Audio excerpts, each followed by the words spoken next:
Buenas noches.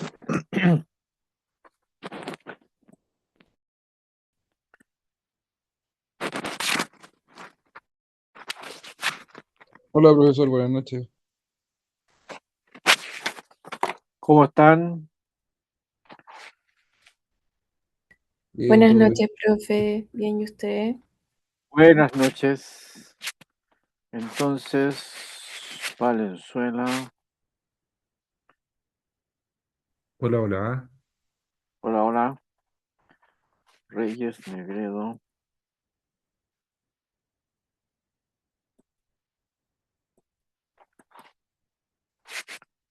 Llegas.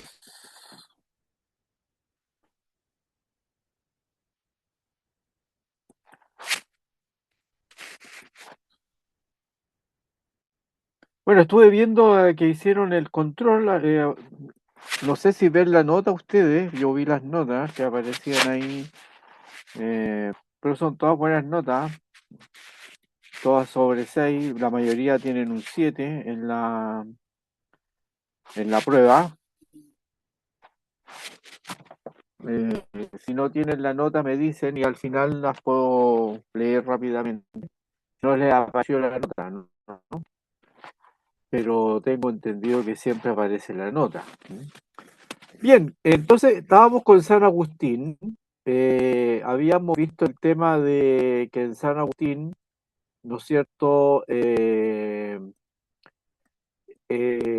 Todo este tema de que el mundo es creado, ¿ah? Que es creado en el tiempo, que es una idea novedosa en el judaísmo, esta idea de que, ¿cómo se llama? Todo el universo fue sacado de la nada. Bueno, esa de la nada es, por supuesto, son reflexiones que se hacen después, pero ya en el Antiguo Testamento se usa la expresión de la nada, ¿de acuerdo? Por lo tanto, estábamos viendo aquello cómo marchaba. Eh, bueno, voy a ir anotando los que llegan. Mm, mm, mm.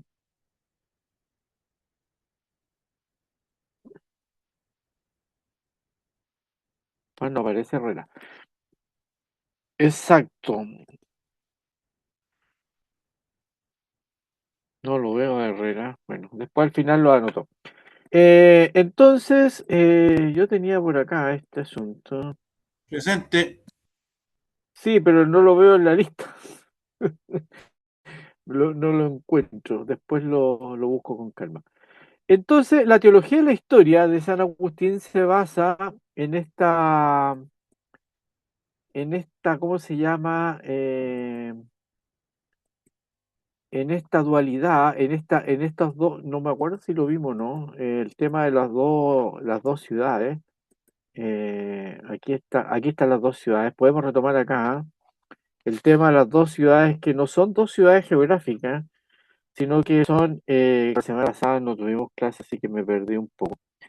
No son dos ciudades geográficas, sino que son dos estados del espíritu humano. La ciudad de Dios significan los seres humanos que están vinculados,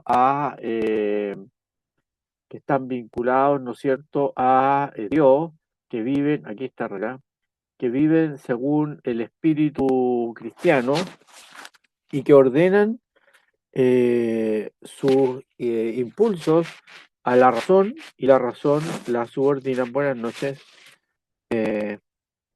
San Agustín y los pitagóricos. No, lo que yo sepa, no hay mucha vinculación entre San Agustín y los pitagóricos, ¿de acuerdo? Eh, Porque San Agustín no es. Los pitagóricos, la herencia siempre es como la matemática, la geometría, pero no, San Agustín está primero vinculado a los maniqueos y después a los neoplatónicos. Neoplatónicos, ¿eh? Pero los pitagóricos no. Profe, Sí, profe, dígame. mire, cuando se mueve suena como un ruido en el parlante. Debe ser como por los audífonos, el cable del audífono. A Suena como ver, muy lo, fuerte. No sé si lo soy saco. yo o Es soy que a el lo único mejor. que... A ver, dígame, voy a bajar el volumen. ¿Ahí se escucha mejor? ¿Se escucha Ahí mejor sí, ahí? es que cuando se mueve como que... cuando se mueve, como que pasa a llevar algo. Ya, voy a tratar de estar quieto. Sí, puesto a estar quieto. Creo que decía. Claro. Ah, no, lo que pasa es que más que la matemática, no sé quién es el que estaba conversando conmigo, él hablaba de las ideas necesarias, las ideas eternas, porque las ideas necesarias son como las matemáticas son verdades necesarias.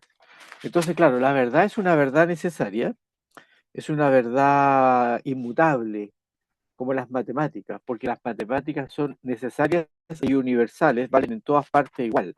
La aceptan los árabes, los chinos, los japoneses, los occidentales, todo el mundo, ¿de acuerdo? Entonces, en ese sentido, pero no sé si está tan vinculado a los pitagóricos, ¿ah? ¿De acuerdo, Daniel? Eh, pero él descubre aquella necesidad basada más bien en qué, a ver, en el platonismo. Y el platonismo también afirma también las ideas necesarias. ¿Ah? El platonismo afirma la necesidad, la inmutabilidad, la eternidad de las ideas. ¿De acuerdo?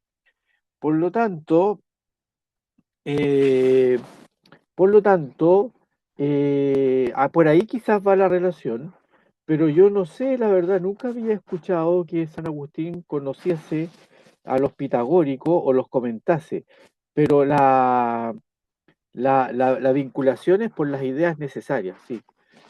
Porque la verdad es eterna para San Agustín, ¿no? Y es necesaria y permanente e inmutable como lo son las ideas platónicas, que son, bueno, las ideas platónicas son subsistentes, eh, son modelos arquetípicos universales, y en ese sentido no varían. Lo que varía, ¿ah? Y lo vimos en el texto pasado, es la mutabilidad del mundo. Me recuerdo que en la última clase, hablamos de esa prueba de la existencia de Dios donde comparaba lo inmutable con lo mutable. Entonces, el mundo creado, el mundo finito, estaba, digamos, vinculado a el cambio, el movimiento, ¿ah? Lo mudable. Y Dios era lo inmutable. Entonces lo inmutable, pues creó, es la causa de lo mudable. Esa idea que está también en Aristóteles, aunque San Agustín no conoce a Aristóteles, solo conoce algo de la lógica de Aristóteles, pero no conoce las grandes obras aristotélicas, la metafísica, la ética. Quizás qué habría sido de San Agustín si hubiese conocido las obras, las principales obras de Aristóteles, porque ustedes saben que Aristóteles estuvo perdido en la Edad Media y lo traen a Occidente los árabes. Los árabes traen a Occidente a Aristóteles, lo presentan traducido del griego al árabe. Los filósofos averroístas, Avicena, ¿cómo se llama el otro? Avicebrón, etcétera. Y los medievales, entre ellos Santo Tomás, conocen a Aristóteles por la mano árabe, ¿no? Pero Santo Tomás, como no le convencieron las traducciones que se hicieron del árabe al latín, pide a un maestro de orden, Guillermo de Merdeke, que le traduzca directo del griego a Aristóteles. Y esa traducción del griego al latín de Aristóteles, porque Santo Tomás no conocía el griego, se conservan hasta el día de hoy, ¿no? Son, eh, son muy buenas, Oye, muy fieles a la letra y el espíritu. Siempre en las traducciones está la duda de cómo traduzco una palabra, ¿no es cierto? Pero bueno, la pregunta son es muy cosas que Eduardo, se... ¿Ah? estás mórbida. ¿Aló? Alguien habló. Eh, entonces, por ahí va la cosa, ¿eh? Por la eternidad de la verdad, San Agustín compara mucho lo mutable con lo inmutable, que lo vimos la semana anterior, ¿se acuerdan? Eh, entonces, eh, aquí. Entonces vamos con las dos ciudades. Yo decía que el hombre, San Agustín entiende la ley de la historia, lo vamos a ver más adelante, como la lucha del bien y el mal. Y eso es lo que caracteriza en esta dialéctica, por llamarlo de algún modo, en esta dualidad de conceptos que son las civitas dei y las civitas terrenas, que no son dos ciudades geográficamente instaladas, sino que son dos estados del alma, del espíritu humano, de los hombres que viven según el espíritu y de los hombres que viven según la carne. Para San Agustín, y esta es como una ley de la historia, la historia está regida por una ley que es la ley de, por un lado, la autoridad, ¿no?, que otorga estabilidad, y en ese sentido él valora en la ciudad de Dios el aporte del Imperio Romano, que es un imperio que otorga leyes, instituciones, da estabilidad a los hombres, da paz y seguridad, y bajo la paz romana es cuando nace Cristo, pero es también bajo la paz romana cuando se azota, se persigue a los cristianos, etc. Pero vinculado a esa ciudad terrena que busca la paz, que tiene esa gran característica de buscar la paz, está también el tema de que los grandes imperios, ¿no?, los grandes imperios de la historia son imperios que se enfrentan a Dios, porque el emperador romano, ya lo sabemos, era divino. Era divino. Muchas autoridades humanas se han autocatalogado o han sido designados eh, por el pueblo o por ellos mismos como divinos. Es el caso de muchos imperios, donde las autoridades de esos imperios se sienten a sí mismos como divinos, y eso significa que ellos no reconocen ningún valor moral por encima de ellos, que ellos son los legisladores. Entonces, Caín es el representante de estas civitas terrenas, ciudadano de este mundo, y Abel es el ciudadano de las civitas que cumple con la voluntad de Dios, de vivir no según la carne. Ojo, este concepto de vivir según la carne, lo vamos a ver más adelante, no se refiere a los placeres mundanos, necesariamente, sino a que vivir según la carne tiene que ver con ser orgulloso, soberbio. La soberbia es un pecado mortal, y capital, es uno de los 7 pecados capitales que los caracteriza muy bien Santo Tomás. Si a alguien le interesa la teología, la filosofía para su tesis final, hágalo en los pecados capitales según Santo Tomás, va a poder entender muy bien la Divina Comedia de Dante.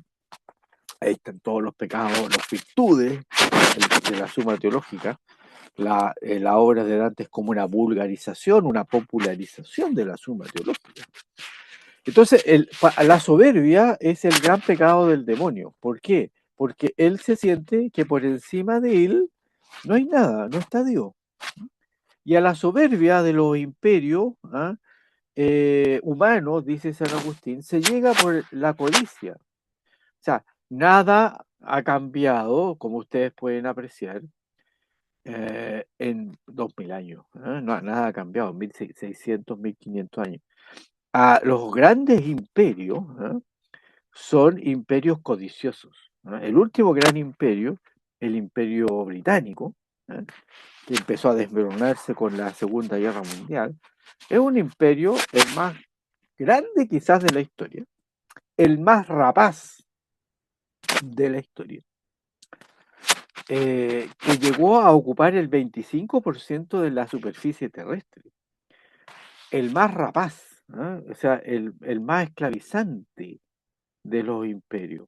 No solo esclavizó a la India, en África, Sudáfrica, donde pisaba se aprovechaban de los débiles. Pero también fue el imperio más corto que ha habido en la historia. Por eso dice el Apocalipsis, hablando de los imperios mundiales, que ahora hay uno que está, y hay uno que después vendrá, pero durará poco. Y se refiere, ¿no es cierto?, al imperio. Hay uno que ahora está, dice el Apocalipsis, que es el imperio romano, y después vendrá otro, ¿ok? Pero que durará poco. Y claro, duró unos 100 años, más o menos, ¿no?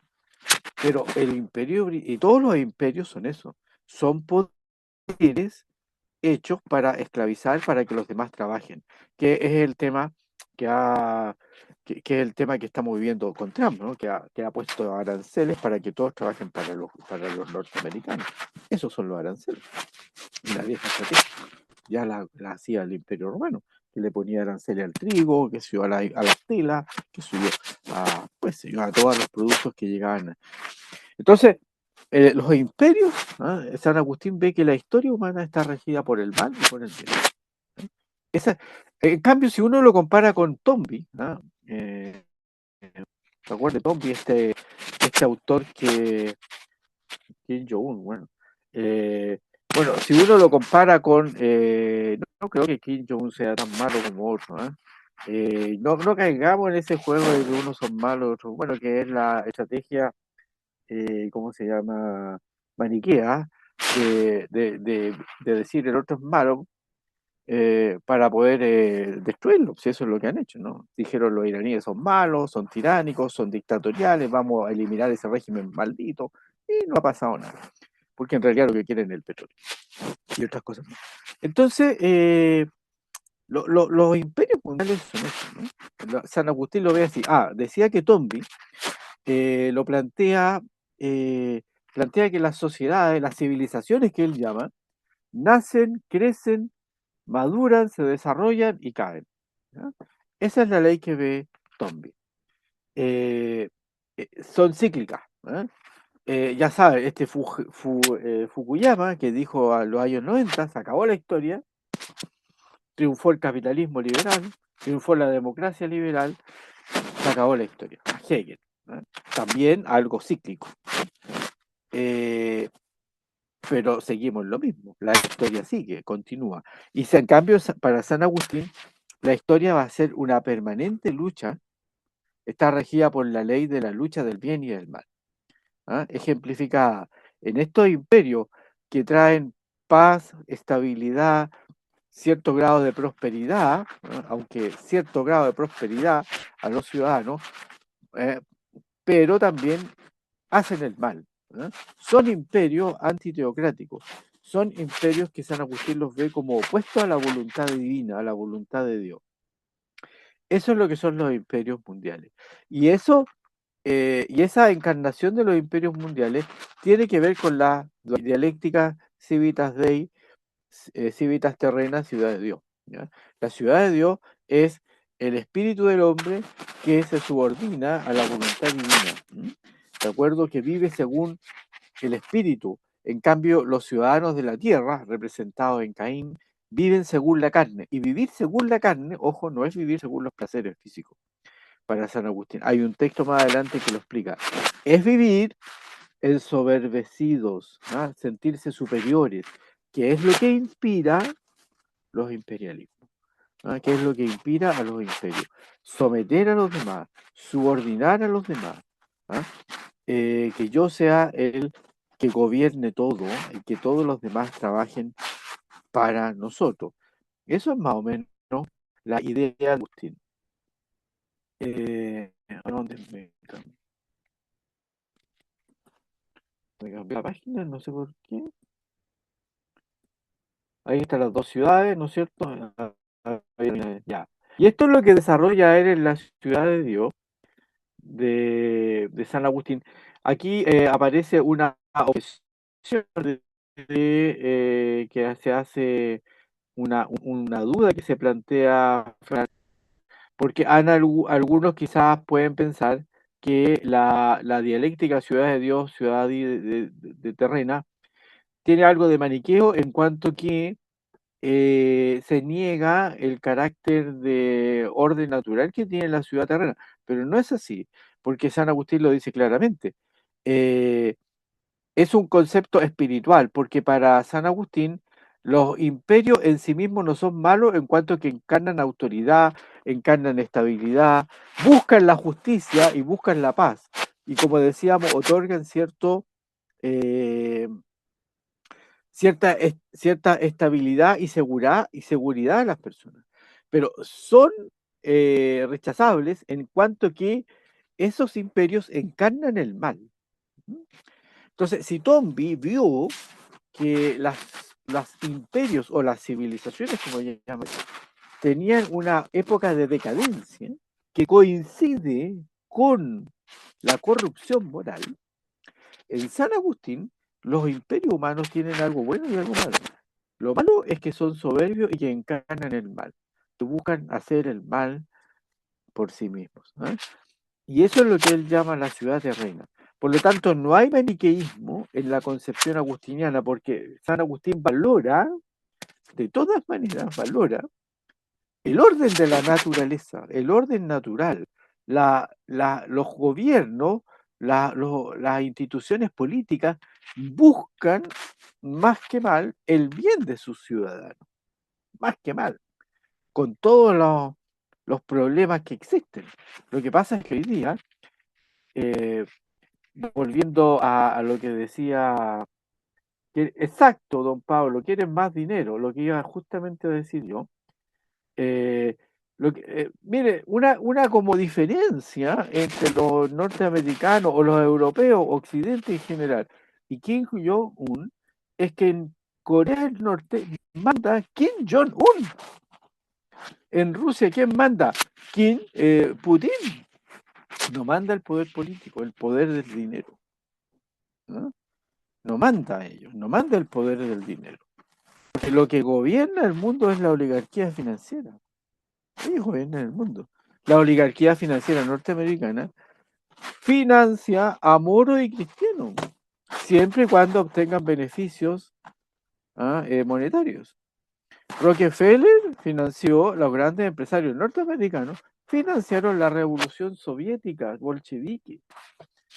Por eso que cuando Lenin, en el año 36, termina de expropiar empresas en la entonces Unión Soviética, el único al que no le expropia es a los pozos petroleros de Rockefeller. Lo único que no expropia. Todo lo demás expropiado. Los oligarcas financieros norteamericanos, que se tomaron el poder con más fuerza a partir de los años 1900, ¿de acuerdo? Financiaron a Hitler. Los tanques alemanes eran motores norteamericanos, ¿no? Porque para ellos es negocio, ¿no? Y por eso que estos grandes oligarcas, como dice Pablo Herrera, quieren más dinero, porque lo que los mueve a la soberbia es la codicia, el dinero, ¿no? Es tener más y más dinero. Y los que gobiernan el mundo, ojo, no son los que aparecen en las pantallas del Mercurio, los de Silicon Valley. Esos no son. Esos son gatos chicos, ¿no? Son ratones, son ratas pequeñas. Hay otros que están en la sombra gobernando. Y ellos son los que mueven los grandes intereses. Por eso que, no sé si vieron la entrevista a Larry Finn, el CEO y el presidente de BlackRock, el banco más grande del mundo, que es el que administra las platas de los grandes millonarios. Bill Gates, todo, Elon Musk, Trump tienen sus plata en ese banco. Que si fuera un país, sería la cuarta economía del mundo, la tercera economía del mundo. Dijo que se acabó el capitalismo woke, porque no les conviene, porque están ahí ahora, que es anti-woke. Pero cuando venga otro gobierno vamos a volver al capitalismo woke. ¿Qué significa el capitalismo woke? Pues significa que ellos prestan dinero a las empresas con un interés, obviamente, un interés leonino, porque estamos pagando intereses leoninos, ¿no? a la banca. Pero si Disney le viene a pedir dinero, por eso que Disney hacía películas woke, porque estaba entre medio de la cláusula de BlackRock que decía, bueno, hágame una película woke, hágame una película que y a la Coca-Cola y a todas las empresas, ¿tiene usted políticas woke dentro de la empresa? Si no las tienen, no le presta plata. Entonces ellos obligaron a eso.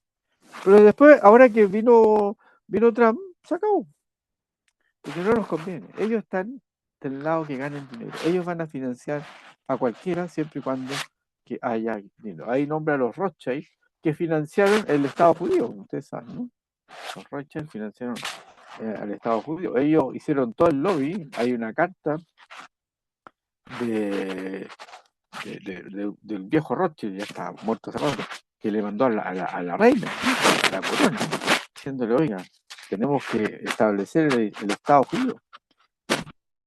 Bueno, no voy a entrar en más detalles, temas fascinantes que se han ido conociendo en los últimos tiempos, pero ellos financian también, lo que sea, siempre y cuando haya dinero de por medio, siempre y cuando.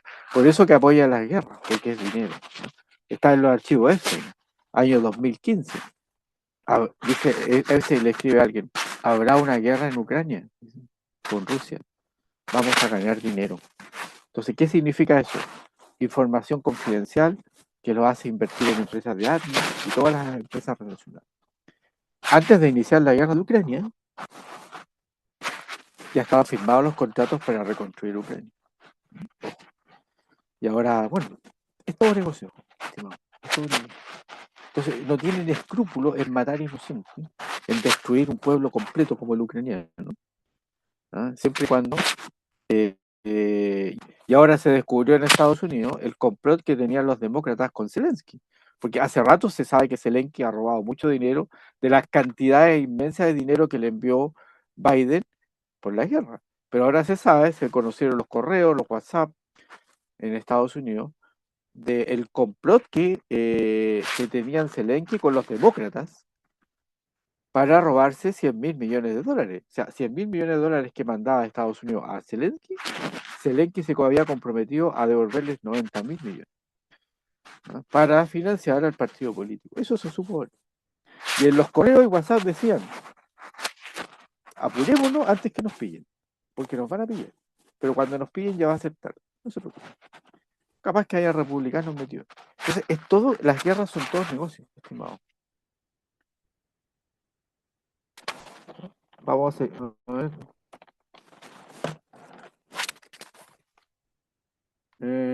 No sé si los demás escuchan el chicharreo.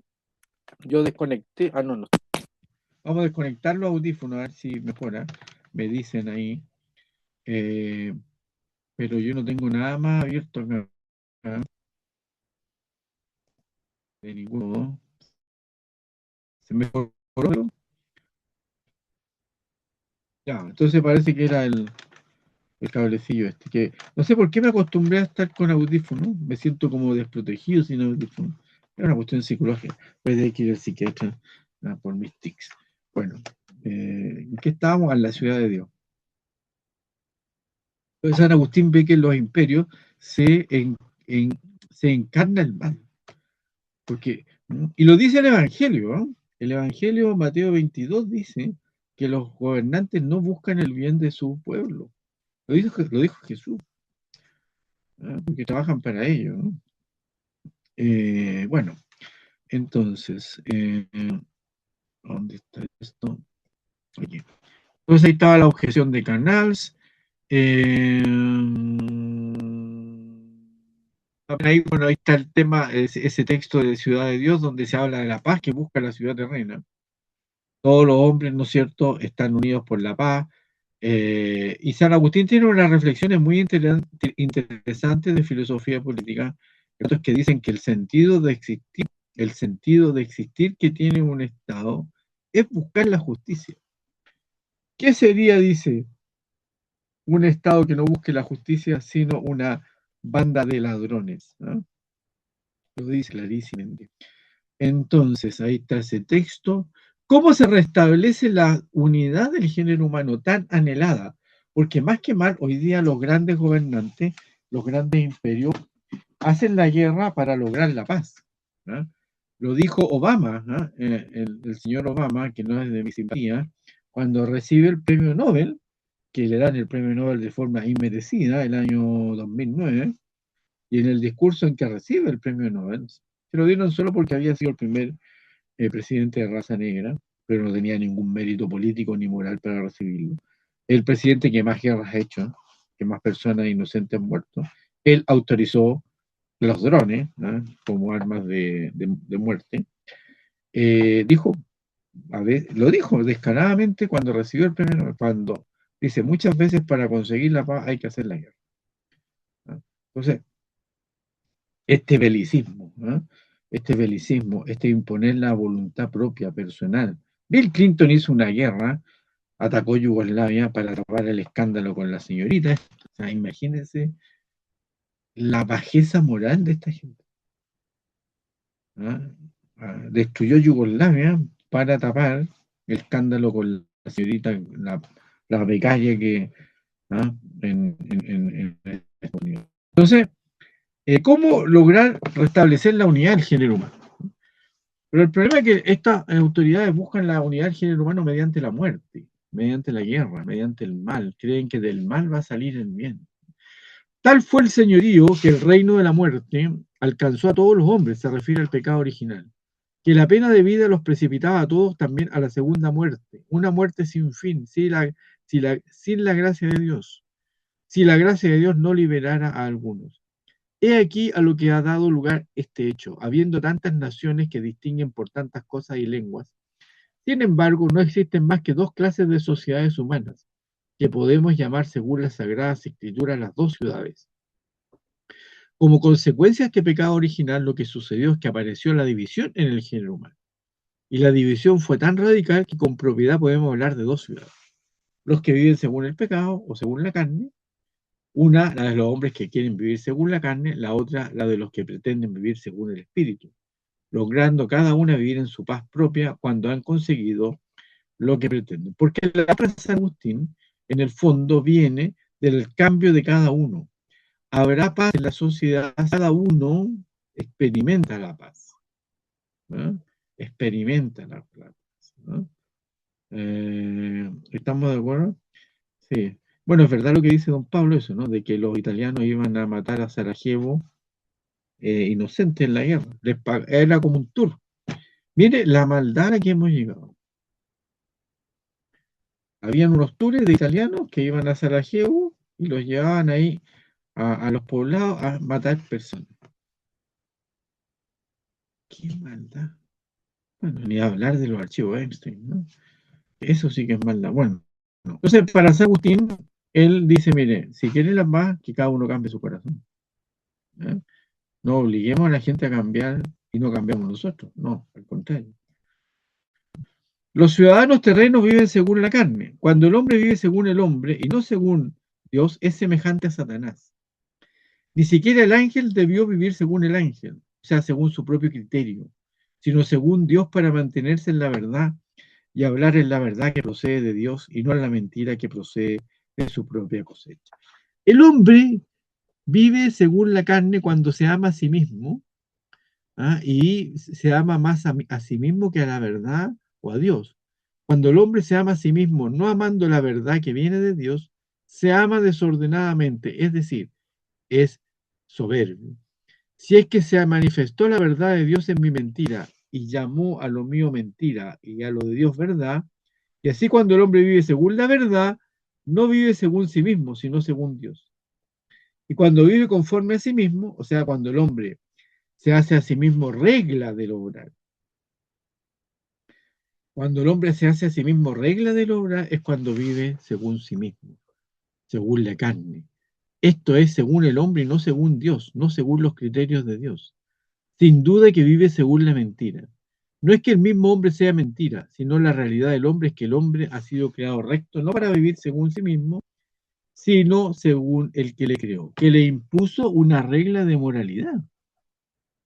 Si Dios impuso al hombre una regla de moralidad que todos debemos respetar, pero los poderosos pues se sienten que no están obligados a cumplirlo, que están por encima de la ley, ¿ah? Por encima de la ley. Entonces, ahí estamos en un problema, ¿no? Bastante serio. Todo bien viene del hombre. Quiere ser feliz sin vivir de la manera en que podría hacerlo. Se refiere a San Agustín es que debemos estar convencidos que para ser feliz tenemos que cumplir la moralidad, la ley de Dios, la ley natural, la ley moral. Hay algo más mentiroso que esta voluntad. No en vano puede afirmarse que todo pecado es una mentira.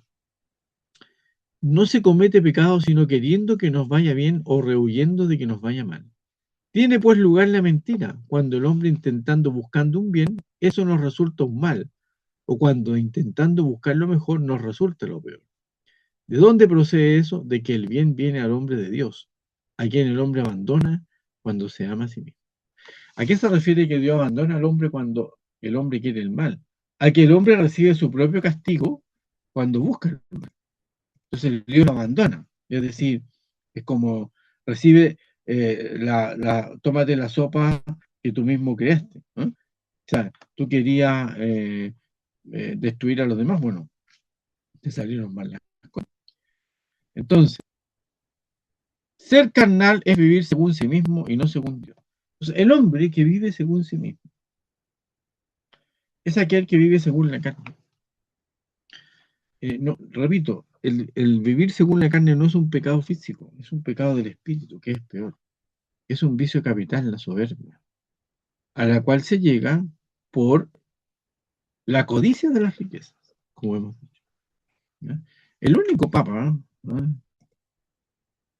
Ni siquiera los expertos en doctrina social de la iglesia lo saben, pero hay que leer entre líneas lo que dice el Papa Pío XI. El único que ha denunciado a estos millonarios que son dueños del mundo es el Papa Pío XI. Hasta los mismos teólogos lo ignoran, no lo repiten, no lo dicen, pero él es el único que se dio cuenta que estamos bajo la tiranía del sistema financiero. Y en función de eso, recuérdense, las bencinas subieron, van a bajar, pero nunca van a bajar al precio que estaban antes. La crisis del 2008, los que se acuerdan de la crisis del 2008, cuando subieron todas las propiedades, ¿se acuerdan? No, si esto va a ser de momentáneo. Nunca bajaron las propiedades. ¿No? ¿Y qué está diciendo ahora CAS? Para que se den cuenta cómo funciona esto. Medidas políticas para que bajen los precios de las propiedades. Que es lo que no han hecho allá arriba, ¿ah? En BlackRock y compañía limitada. Que es lo que no han hecho los gobiernos norteamericanos, que con el dólar controlan la economía mundial. No lo han hecho ya. Y si lo hacen acá, ojo, que van a empezar a reclamar los financistas internacionales. Ojo, van a empezar a reclamar. Porque, ¿para qué? Entonces, lo que está haciendo acá son medidas políticas. En el fondo, las crisis económicas no existen. Para que se vayan, no existen las crisis. Son crisis creadas por los políticos. Porque lo que gobierna el mundo, ¿no? Claro, exacto. Sí, las propiedades en Chile están en todo el mundo. Están carísimas. No se puede comprar. Aquí en Las Condes un departamento de 50 metros vale 200 millones, una locura. 50 metros. ¿Quién va a juntar un pie de eso?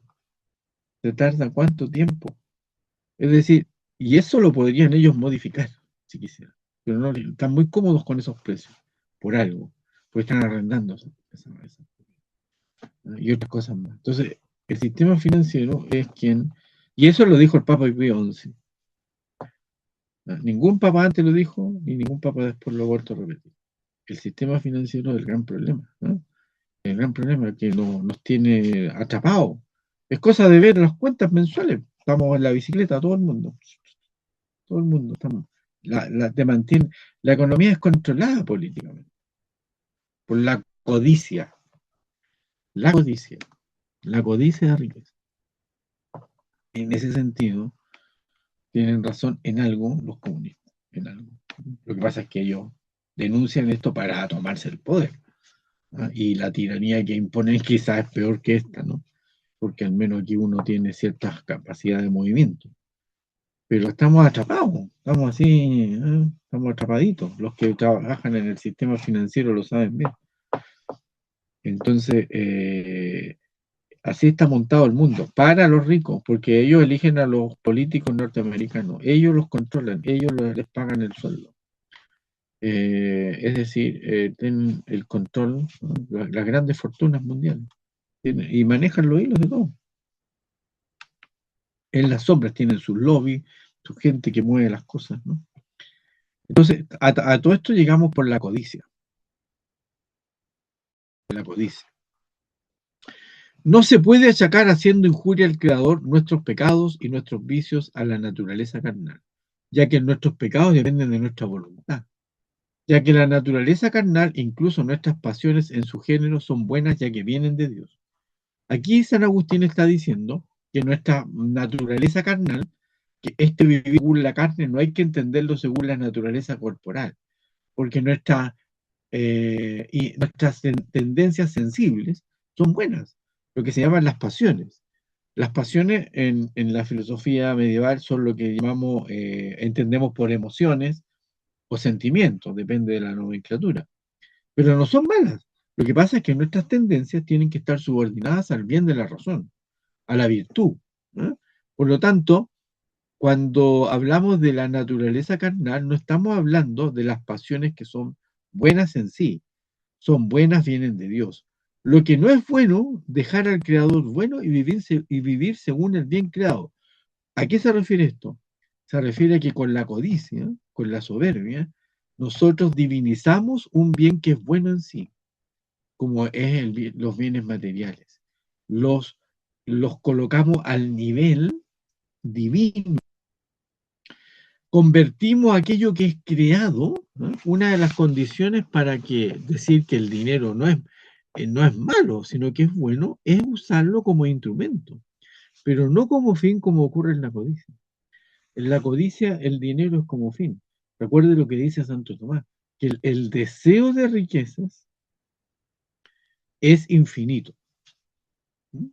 No así el deseo de bienes naturales, porque nadie quiere tener todo el trigo del mundo, ni nadie quiere tener toda la carne de vacuno del mundo, pero sí queremos tener todo el dinero, porque es un bien artificial, que nos permite controlar otras cosas. Por lo tanto, el mal está en amar de forma excesiva aquello que es bueno en sí, de convertir en un fin lo que es un medio. El dinero es un medio para vivir, ¿de acuerdo? No es malo en sí, no es malo disfrutar de los bienes materiales, pero otra cosa distinta es elevarla a la categoría de algo que, que es un bien en sí y que sustituye el verdadero bien que es Dios. ¿Mm? Entonces, lo que no es bueno es dejar al creador bueno, apartarse del creador y vivir según el bien creado. Porque el pecado para San Agustín consiste en amar desordenadamente aquello que es bueno. ¿Mm? Cuando uno obra mal, cuando miente, por ejemplo, está amando, está mintiendo justamente porque está buscando un bien.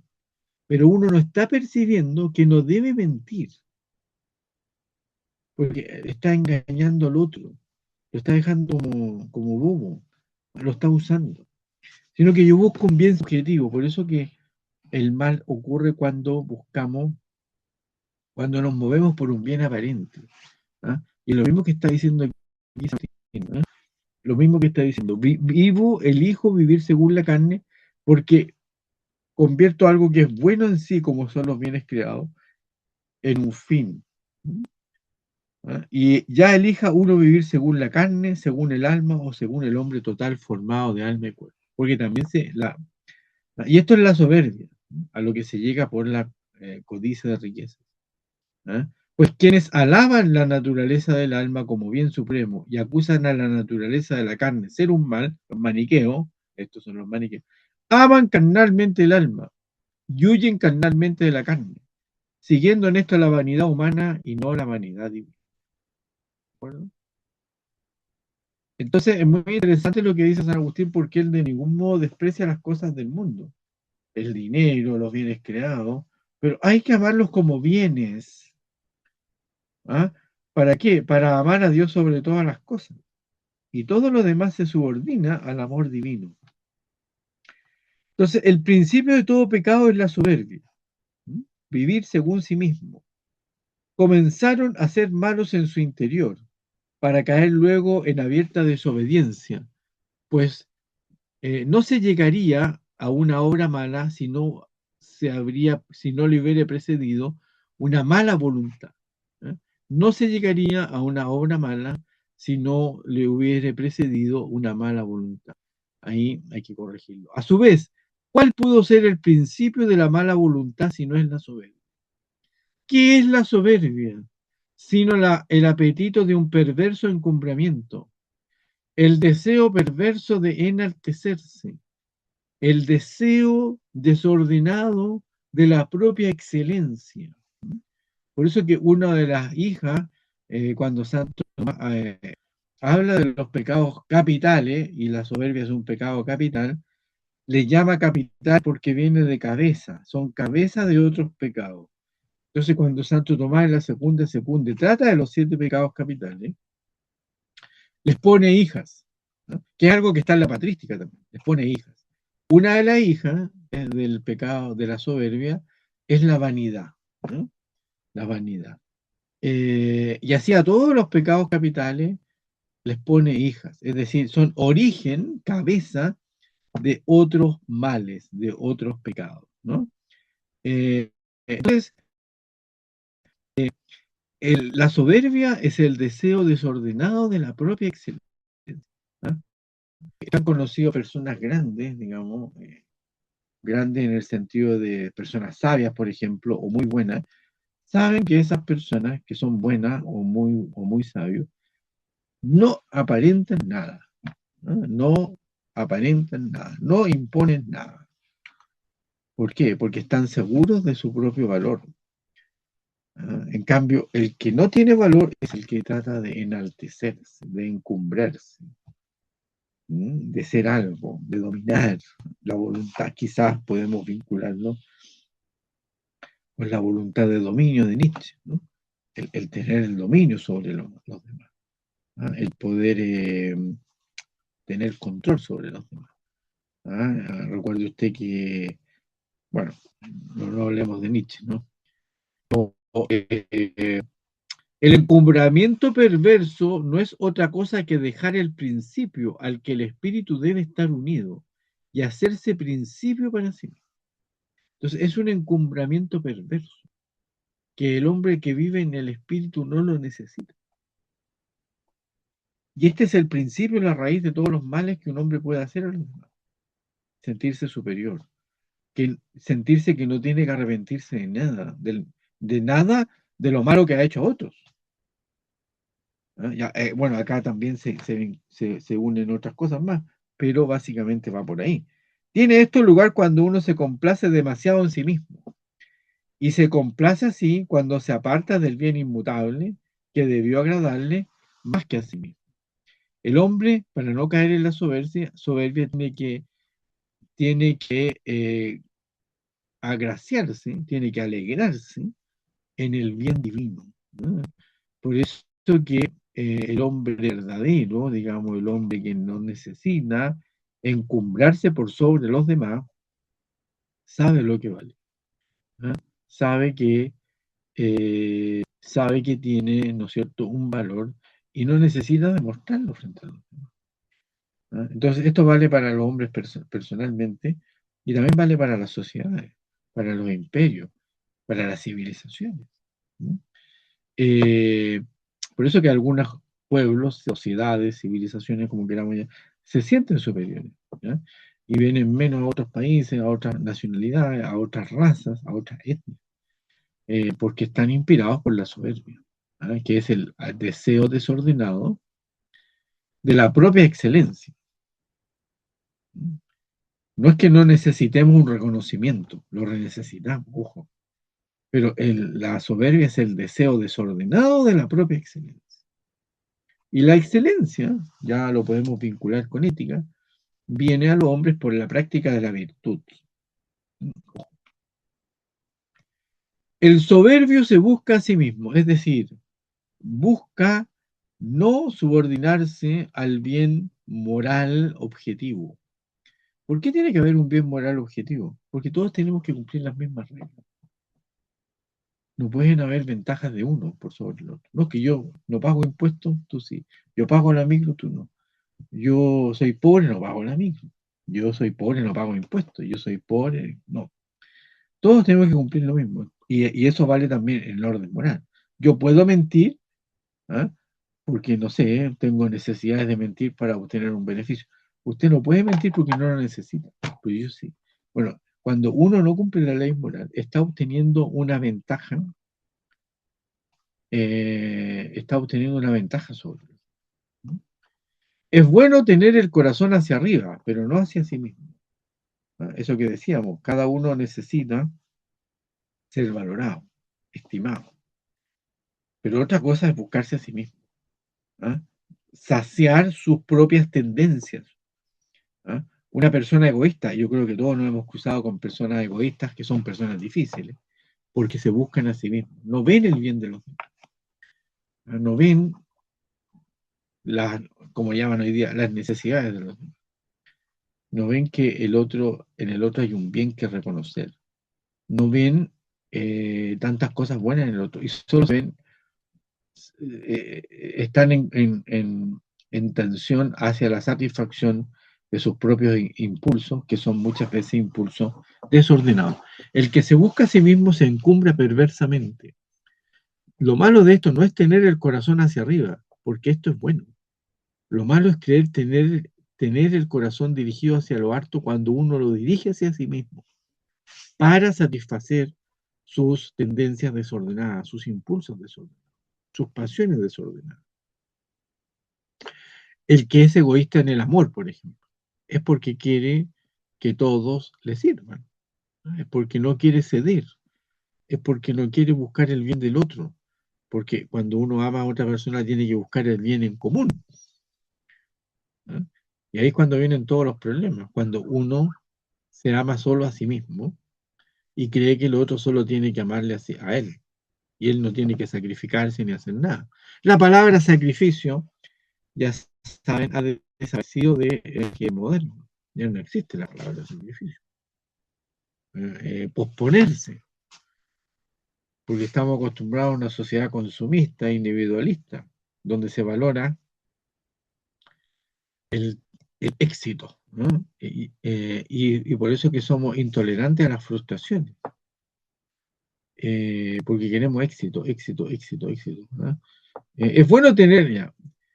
Es bueno tener el corazón hacia arriba, pero no hacia sí mismo, lo que es propio de la soberbia, sino que hay que tener el corazón hacia Dios, ¿ah? Representado en una ley moral objetiva o expresado en una ley moral objetiva, lo cual es propio de la obediencia, que no puede ser sino de los humildes. Aunque no entendamos la primera, la obediencia la practican los humildes. Los humildes, la humildad que no es humillarse, ojo. La humildad no es humillarse. La humildad es vivir en la verdad. Levanta así la humildad de un modo maravilloso el corazón y la soberbia lo abaja.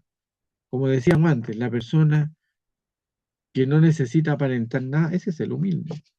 Y el que está seguro de sus conocimientos, de sus virtudes, etc. Puede parecer un contrasentido que la elevación rebaje y la humildad ensalce. No, la humildad religiosa somete al superior. Y nada hay más alto que Dios. Por eso enaltece la humildad, porque nos eleva hacia Dios para hacernos súbditos de Dios. Porque en eso está el bien del hombre. Porque el hombre, en cuanto criatura, y esto es una tesis de la filosofía y de la teología, no es dueño absoluto de su vida, sino que el hombre, para vivir humanamente, tiene que ajustarse a una regla. Eso significa la finitud humana, que el hombre no es regla de sí mismo, como decía Kant, que para Kant el hombre se da la ley a sí mismo. No, el hombre tiene que ajustar su comportamiento, sus tendencias a una regla objetiva. Y eso muchas veces implica sacrificio, renunciar, ¿no? Por ejemplo, algo tan sencillo como ir a trabajar, ir a levantarse en la mañana, cumplir con los deberes de cualquier tipo. Uno se está renunciando a sí mismo. Yo me gustaría estar ahora en mi cama ahí viendo alguna serie. Pues estamos trabajando porque tenemos que ajustarnos a una regla. Y la vida humana es así. ¿Por qué? Porque el ser humano es finito. El hombre tiene que proveerse tiene que ajustarse a una regla que él no se da a sí mismo. Y el soberbio se da las reglas a sí mismo, porque es dueño de todo, ¿no? De todo, se siente dueño de todo. En cambio, la elevación es un vicio, precisamente por rechazar la sumisión, alejándose del que ya no tiene algo superior, y por eso abaja más cumpliéndose lo que está escrito. Los derribaste cuando levantaban, y no dice cuando se habían levantado, como si primero se hubieran levantado y después fueran derribados. Dice, los derribaste cuando se levantaban, precisamente porque el mismo levantarse es ser derribados, ¿no? Por donde el hombre soberbio cree que crece, es por donde está siendo aplastado, a lo que llaman modernamente quizá el karma, ¿no? Si tú te elevas, eres humillado, porque te elevas mal, porque eres soberbio, ¿no? Entonces, ese es un poco más o menos, por ahí va más o menos el mensaje de San Agustín. Entonces, los dos amores, dice, engendraron dos ciudades. Esta es una frase célebre de Civitate Dei. Dos amores han dado origen a dos ciudades. El amor de sí mismo hasta el desprecio de Dios, o expresado en la ley moral, constituyó la ciudad terrena. Y el amor de Dios hasta el desprecio de sí mismo constituyó la ciudad celestial. Recuerden un poco lo que dijimos antes, ¿no? De que lo que decía Orosio, por ejemplo, de los imperios que uno los admira hoy día, con el paso del tiempo son admirables, pero los que sufrieron, ¿no?, dice él, la fuerza bruta de esos imperios no están muy contentos. Entonces nosotros admiramos lo bueno, pero nos olvidamos de que eran ciudades terrenas, que se constituyeron a sí mismas para elevar al hombre por encima de lo que el hombre es. Entonces, esta frase es famosa, perdón, esta frase es famosa, de que dos amores constituyeron dos ciudades, ¿no? El amor de sí mismo constituyó la ciudad terrena, y el amor de Dios hasta el desprecio de sí mismo, no desprecio en cuanto a criatura, ojo, es desprecio en cuanto que hay en mi egoísmo, porque todos los seres humanos, si no nos educamos adecuadamente, tendemos hacia el egoísmo, hacia la comodidad, hacia la flojera, etc. ¿No? ¿Por qué se dice que el mundo es enemigo del hombre? ¿No? ¿Por qué se dice que el mundo es enemigo del hombre si el mundo ha sido creado por Dios? El mundo no es enemigo del hombre en cuanto mundo, sino que en cuanto que en el mundo se encarna el mal, que es voluntario. El mal es voluntario. Llamamos mundo bueno al mundo que ha salido de las manos de Dios, y llamamos mundo malo a los que aman el mundo más que a Dios. O sea, la codicia, riqueza, la soberbia, la avaricia, etc. ¿Es que los que aman al mundo más que a Dios aman una cosa mala? No, dice, aman algo bueno, pero lo exageran, lo idolatran, porque convierten en un Dios lo que es un medio. Convierten en un Dios lo que es un medio, el dinero, por ejemplo, o los placeres. No aman algo bueno, no dice, aman algo bueno, pero se le llama mundo porque a las personas se les puede llamar según sus amores. Y si aman el mundo, se les llama que son del mundo. Creo que no habréis olvidado que os recordé, y es más, os recomendé, que todo instruido en la Santa Escritura debe saber de dónde somos ciudadanos y hacia dónde peregrinamos, y que la causa de nuestra peregrinación o destierro es el pecado, y que el don de la vuelta se debe al perdón de los pecados y a la gracia de Dios. Oísteis y sabéis que van juntas en el desenvolvimiento de los siglos hasta el fin, dos ciudades, mezcladas corporalmente, pero separadas espiritualmente, el trigo y la cizaña. Una para la cual es la vida eterna y se llama Jerusalén, otra para lo cual todo su gozo es la vida temporal y se llama Babilonia. Babilonia en la escritura, igual que Egipto, es símbolo del mal y del pecado. Jerusalén significa visión de paz. Babilonia, confusión. Carísimos, atended a los ríos de Babilonia. Está comentando justamente el Salmo 136 que habla del destierro de los judíos en Babilonia. Cuando nos sentábamos bajo los árboles en Babilonia, dice algo así. Está recordando el salmista que en Babilonia lloraban, anhelaban la patria, ¿no es cierto?, la tierra prometida, ¿no? Carísimos, atended a los ríos de Babilonia, porque Babilonia es la actual Irak, ¿no? Ese es Babilonia. Babilonia es figura. Los ríos de Babilonia son todas las cosas que se aman aquí y pasan. Entonces, viviendo en Babilonia es estar viviendo según sí mismo, según la soberbia, ¿no? No es que Babilonia sea en sí mala como ciudad geográficamente, es lo que simboliza Babilonia. ¿Ya? Porque el rey de Babilonia esclavizó a los judíos, prohibía el culto de la ley judía, ¿no?, de la religión judía. Entonces, en ese sentido, era un poder totalitario, por decirlo, que se oponía a los planes divinos. Entonces, los judíos tuvieron mucho tiempo, fueron esclavizados por los babilonios. Nabucodonosor, que se relata, el rey Nabucodonosor, que se relatan estas cosas en el libro de Daniel, ¿no? Daniel, el profeta que le interpreta los sueños al rey Nabucodonosor, ¿no? Por eso nos sentábamos a cantar, dice, junto a los ríos de Babilonia. Está hablando del Salmo, pero no metidos en los ríos de Babilonia. O sea, está diciendo que el cristiano, el hombre del espíritu, vive en Babilonia, vive entre las cosas malas, ¿no? Un individuo amó, por ejemplo, el ejercicio de la agricultura. Por ella se enriquece y en ella pone todo su empeño. No es malo el ejercicio de la agricultura. De ella recibe placer, atiende al éxito y vea que lo que amó no es cimiento de Jerusalén, sino de Babilonia, porque amó de tal modo aquello que es bueno, la agricultura, que se ensoberbeció y convirtió su tierra en Babilonia, espiritualmente entendida. Otro dijo, gran cosa es ser militar.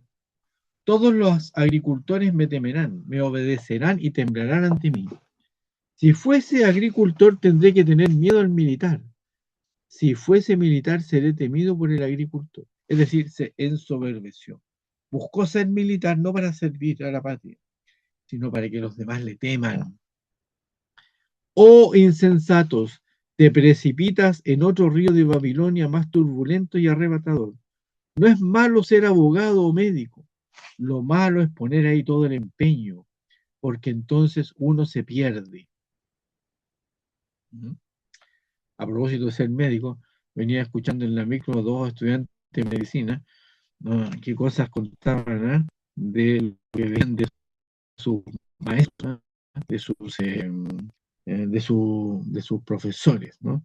Entonces, lo digo porque lo malo no es ser médico, lo malo es ser un mal médico, ¿no? No buscar el bien del paciente, que es lo que contaban estos jóvenes, claro, estudiantes hablando del mal comportamiento, ¿no?, de los malos ejemplos que veían ellos, seguramente en la práctica clínica, ¿no? Entonces, malo no es ser médico, no es ser abogado, sino que es poner ahí todo su empeño, engrandecerse, no ejercer una profesión para el servicio, sino para sí mismo, ¿ah? Porque entonces uno se pierde. Como consecuencia del pecado estamos en el destierro, en Babilonia.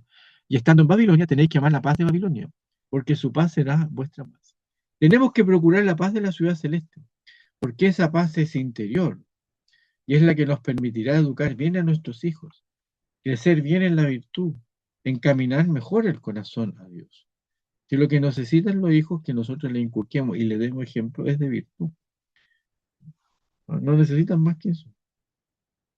Porque ya sale la adolescencia, una época complicada, donde no sirven mucho las prohibiciones.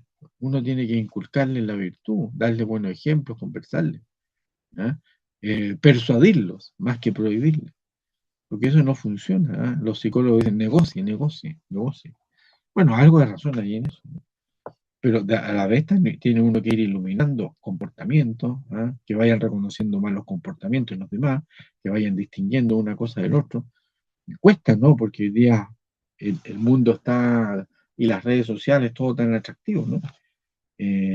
Cuesta, pero tenemos que tener confianza en que ustedes están recibiendo una formación humanista, están estudiando ética y cosas así, antropología, tienen una cierta visión del hombre.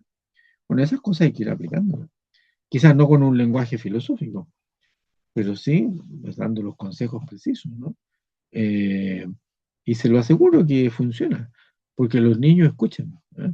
Uno les va diciendo las cosas, igual como los padres de uno, que le repitieron, le machacaron, esto no, esto sí, esto no, esto aquí, esto allá. Claro, quizás ellos eran más prohibitivos, ¿eh? Nosotros podemos ser más persuasivos, inculcando la virtud, porque tenemos una formación, que no todos los papás tienen, y no ser tan condescendientes con el ambiente, ¿no? Tan condescendientes con el ambiente. Es decir, bueno, entonces, ten en cuenta, ¿no? Todo lo que aprendemos tenemos que ir usándolo, no podemos dejarlo guardado. Tenemos que procurar la paz de la ciudad celeste, porque esa paz es la que nos permitirá educar bien a nuestros hijos, crecer bien en la virtud, encaminar mejor el corazón a Dios, crecer bien en la virtud, no en el éxito, a costa de los demás, que es lo que nos inculca la sociedad consumista en la que estamos insertos. Hay que amar la paz de Babilonia, pero encaminar la paz de Babilonia, que es un bien, a la paz celestial.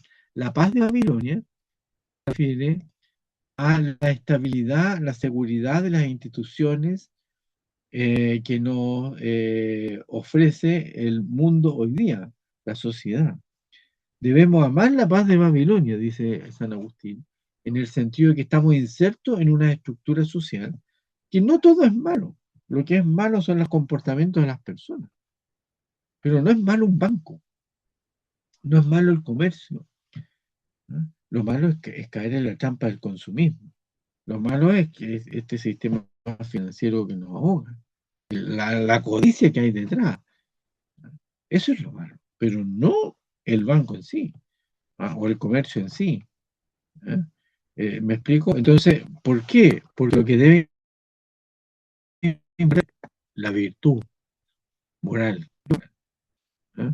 Hay que amar la paz de Babilonia para encaminar la paz de Babilonia, que es un bien a la paz celestial. Mientras no sea todo restaurado, estamos en Babilonia, o sea, mientras no estemos en el cielo. Y podemos hacer de Babilonia ciudad celeste. Y eso se da cuando el bien de Babilonia ya no sea referido a Babilonia, sino referido a Dios. Es decir, como dice Santo Tomás en un momento, todo lo que el hombre hace, todo lo que cultiva, las ciencias, las artes, la historia, debe referirlo a Dios, o sea, al bien moral. Porque yo cualquier profesión que practique, debo estar guiado por la virtud moral. Cualquiera. Eso significa que debe estar referido a Dios, porque Dios encarna la ley moral, la moralidad. Y necesitamos la moral. Y por eso estamos como estamos, porque ya no hay bien moral objetivo. ¿Ah? Entonces acá aparece la definición de paz, que es la tranquilidad del orden, famosa definición de San Agustín. La paz del cuerpo es el orden armonioso de sus partes. ¿Cuándo hay paz en una familia? Cuando cada uno cumple su función, coopera con los demás. Pero cuando alguien se desordena el resto, enturbia las relaciones. En la sociedad es lo mismo. Las sociedades modernas han sido configuradas desde ya hace un buen justamente por la codicia, yo creo, han sido configuradas en base al éxito, al consumismo desmedido, olvidándonos de que los hombres necesitamos también unidad social, necesitamos unidad moral, necesitamos ideales comunes, necesitamos sentido de la existencia. Y eso ha desaparecido del horizonte, porque se ha reemplazado por los valores o contravalores del éxito, del consumismo, del materialismo, y a grandes niveles políticos de la codicia y de la guerra excesiva, desmedida. Entonces, pero las sociedades necesitan esto, ¿ah? Ha sido inoculada en la sociedad la confusión, la desunión, la falta de metas comunes. Porque es más fácil gobernar, yo ya se lo he dicho, de controlar la sociedad cuando están todos desunidos, cuando nadie tiene metas comunes, cuando nadie se preocupa del bien común, cuando cada uno busca su propio bienestar y si puede aprovecharse los demás lo aparece. Porque ya no se promueven eh, fuentes de sentido comunes. Lo que diferencia a Occidente de... Y esto viene desde la Ilustración, ¿no? Lo que diferencia a Occidente de, por ejemplo, los musulmanes es que los musulmanes tienen una unidad social de sentido, basado en la religión. Son sociedades que mueren por sus ideales. Ya vieron lo que pasó cuando Trump amenazó con destruir, o sea, tirar la bomba atómica sobre Irán. ¿Qué hizo el pueblo? Muchos quizás obligados por las autoridades. Salieron a la calle, se subieron a los puentes. Aquí estamos, tiran la bomba. Eso dijeron. ¿Por qué? Porque tienen una meta, una unidad que puede ser cuestionable, pero tienen una meta. Tienen una unidad religiosa. Y eso usted no lo ve en Occidente. No ve esa unidad. O sea, yo hace rato que en Estados Unidos debieron haber salido a la calle y sacar a Trump. Hace rato. ¿Entiendes? Y no lo han hecho. Cada uno viendo videos de TikTok. Esos videos estúpidos de TikTok que vamos pasando. Está bien ver un rato para distraerse, pero no todo el día. Entonces, no hay unidad de sentido. Y eso ha sido inoculado desde la Ilustración, que se buscó la desunión social. ¿Para qué? Para manipular mejor al pueblo. No estemos preocupados de los grandes problemas, de las grandes necesidades. Que hoy día nos engañan y nadie lo percibe, nadie se da cuenta. Nos engañan como quieren. Manipulan todo. Y lo manipulan todo con avalancha de información. Ojo, hay mucha información hoy día y eso está controlado por los algoritmos de los satanistas y psicópatas de Silicon Valley, con la complicidad de las autoridades políticas. Entonces, la paz es el orden armonioso de las partes, ¿no? Cuando las partes todas están en armonía, como en una familia, hay paz en la familia. Pero si alguien empieza ahí a revolver el gallinero, la cosa se desordena. No hay, se acaba la fraternidad, ¿no? Entre la familia.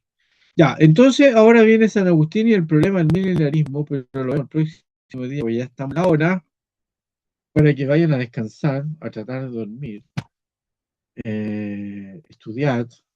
Ya les comenté que están sus notas puestas ahí en el sistema cuando hicieron el control, seguramente vieron la nota, yo la estuve viendo, tengo que pasarla, a ver si mañana las paso al sistema, para que vayan ahí, pero hay puros 7, ¿eh? Hay un par de alumnos que no dieron esto, me lo comentan, me escriben, para que tengan una oportunidad de darla. Habían 3 alumnos que no dieron el control, pero me escriben nomás y yo mando un nuevo aviso, ¿ah? Para que tener otra ventana de tiempo, para que ojalá esta semana se pongan al día. No, no es un control difícil, es bastante sencillo, ya lo vieron ya, ¿no? Así que, jóvenes, un gusto verlos, o ver los nombres nomás ahí, y nos vemos el próximo día, próximo jueves, en este mismo canal. a esta misma hora. Buenas noches. Buenas noches, Buenas noches. profesor. Muchas gracias. Chao, La lista, a ver, gracias. un segundito. No se vayan todavía, no se vayan todavía. Voy a leer a quienes puse en la lista. A ver qué ahora esto. A ver, les voy a leer quiénes están presentes. ¿De acuerdo? A ver. Se demora un poco. Los que están presentes son Adasme, Castro, Gutiérrez, Hernández, Herrera, Negredo, López está, ¿o no? López Sebastián. Pacarati también está Sí, profesor. presente, Reyes también. Ya, lo pongo presente entonces López.